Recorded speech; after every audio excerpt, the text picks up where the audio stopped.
vendo aqui minha saturação, 99%. Quero ver a sua. Aqui mede também a frequência cardíaca, né?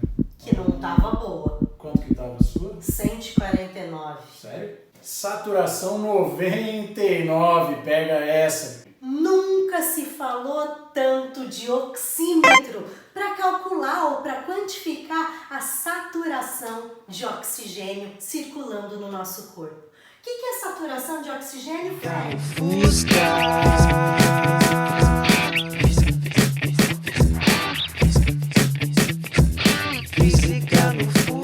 Você me pegou, achei que você quis explicar essa. Um valor numérico que vai mostrar quanto a hemoglobina está carregando ou está carregada de moléculas de oxigênio no nosso corpo. Como é que um aparelhinho desse aqui é capaz de medir? A gente consegue ver que tem uma luzinha que é emitida aqui dentro. Creio que essa luzinha tem alguma influência, né? Sim, porque isso daqui é simplesmente um espectrofotômetro. Espectro tem a ver com uma banda de ondas, né? Com um intervalo ali de frequências, de comprimento de onda e tal, certo? Foto, De luz, metro, de medição. medida dessa luz. Aê, Fredão, por isso que você tá aqui. Tem tudo a ver com ótica. Gostou do meu dedinho? Ficou meio reto, né? Mas acho que ficou bacana. Existe aqui um emissor de luz, na verdade, duas emissões de luz, de LED, na verdade, luz LED diferente. Uma de 660 nanômetros, que é um vermelho, Legal. e uma de 940 nanômetros, que a gente acaba falando aí em infravermelho. Então se emite essa luz atravessa aqui o nosso dedo e logo embaixo aqui tem um detector de luz.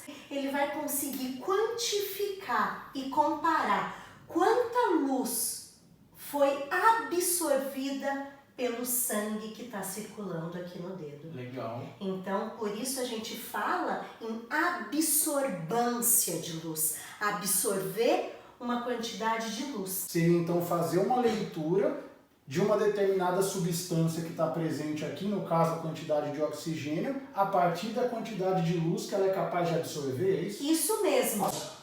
Vamos lembrar que o Nosso sangue, ele é rico em hemácias. Hemácias ou eritrócitos são as células que a gente conhece, que a gente fala popularmente como glóbulos vermelhos. As hemácias são ricas em hemoglobina. E a hemoglobina que se liga ao oxigênio é o meio de transporte do oxigênio no nosso corpo.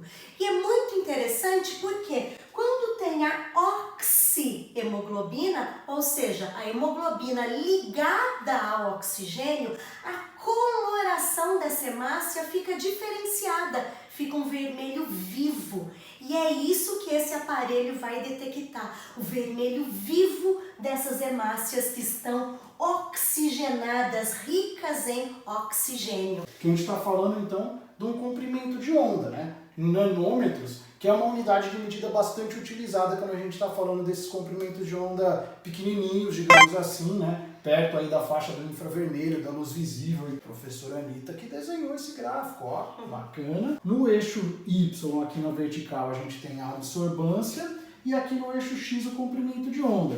Repare que a gente tem uma grande diferença de absorbância aqui, ó, na faixa dos 660 nanômetros e também uma grande diferença de absorbância aqui na faixa do 940 nanômetros. Essa curva aqui em vermelho seria a hemoglobina carregada de oxigênio, a oxihemoglobina.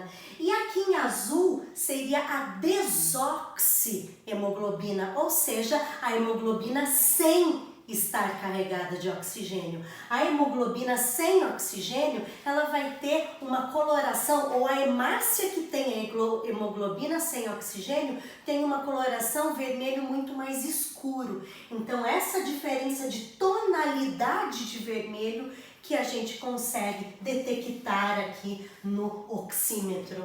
Se pegasse, por exemplo, um comprimento de onda que estivesse nessa região, nós teríamos dificuldade de identificar aqui, ó, a diferença de absorvância dos dois tipos de hemoglobina, professor? Isso, né? a oxigenada Sim. e a desoxigenada. Exatamente. Então aqui, ó, elas estão numa faixa de absorvância muito próxima. Então por isso utilizar esses dois comprimentos de onda específicos, onde o intervalo de absorvância, né, é bastante diferente aqui. Muito legal isso aí, hein? Aliás, puta, biologia é difícil pra caramba. Essa coisa de absorver, absorvância, absorber, absorbeu? Quero lembrar você que um dos principais sintomas do Covid-19 é o cansaço, é a falta de ar. E eu quero te lembrar que o oxigênio, ele tem que ser todo distribuído para as nossas células para que a gente tenha energia.